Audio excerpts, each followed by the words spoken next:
First Alert 4 Investigates is looking closer at an AI ad that is running in St. Charles County. 2 weeks until Election Day, it is raising questions about just how far deepfakes can go to get your vote. First Alert 4's Chief Investigator Lauren Traeger is getting answers. Even in political races traditionally seen as sleepy, the days of simple campaign signs are over. Steve, wake up. I've been telling people for 12 years that I'll cut their personal property taxes, and they still believe me. A new ad showing political foes, St. Charles County Executive Steve Ellman with his Republican primary opponent Bill Eigel. Or is it? Property taxes have risen by 300% over the last 20 years, and I just tell people there's nothing I can do about it. That's why they call you Bill Eagle, always soaring with big tax cut promises, but you never actually land them. The fully AI-generated ad paid for by the third candidate.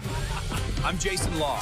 We need a fresh start. New conservative leadership. It's time for a change. Jason Law, inspired, he says, by Spencer Pratt's mayoral race in L.A. It was pretty amazing how that went viral, and we were sitting there like, why don't we bring this to Missouri? Law says even his part is all AI. It's not as cheap as you'd think, he says, but it's paid off, getting tens of thousands of views in just the first 24 hours. I didn't want my campaign to be just flat out attacking people. That's just not the way I am. I wanted to get out the message in a more funny way and clever way. Wake up. I've been telling people for 12 years that I'll cut their personal property taxes. But after we showed him the ad, Steve Ellman wasn't so amused. If there weren't the lies, the fact that it's a lie, the lies are what bother me the most. Still, he's hopeful voters won't be swayed by the new style of politicking. I've tried to be a statesman and not a stuntman.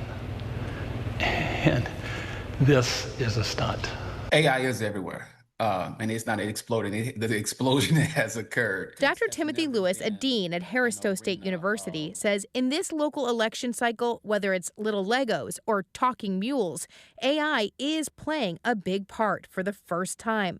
But when it comes to deep fakes of real people, so far, he says, there's no comprehensive federal election regulation. Typically, as is the pattern in American politics, when some new technology comes on the scene, that technology tends to outpace the law. While some states have moved to ban AI deepfakes or place disclaimers on them, Missouri and Illinois haven't yet.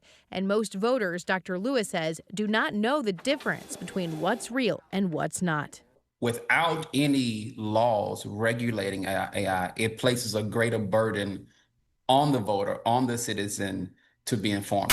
That's why they call you Bill Eagle, always soaring with So whether you think ads like these are funny or just fibs, he says, do more research before you vote. So you should always cross-reference information. Now, we also reached out to Bill Eigel, who didn't want to go on camera, but said it was a dishonest portrayal in that ad and said there may need to be additional regulations on AI and elections in Missouri in the future. At the St. Charles County Executive's Office, I'm Lauren Traeger, First Alert 4.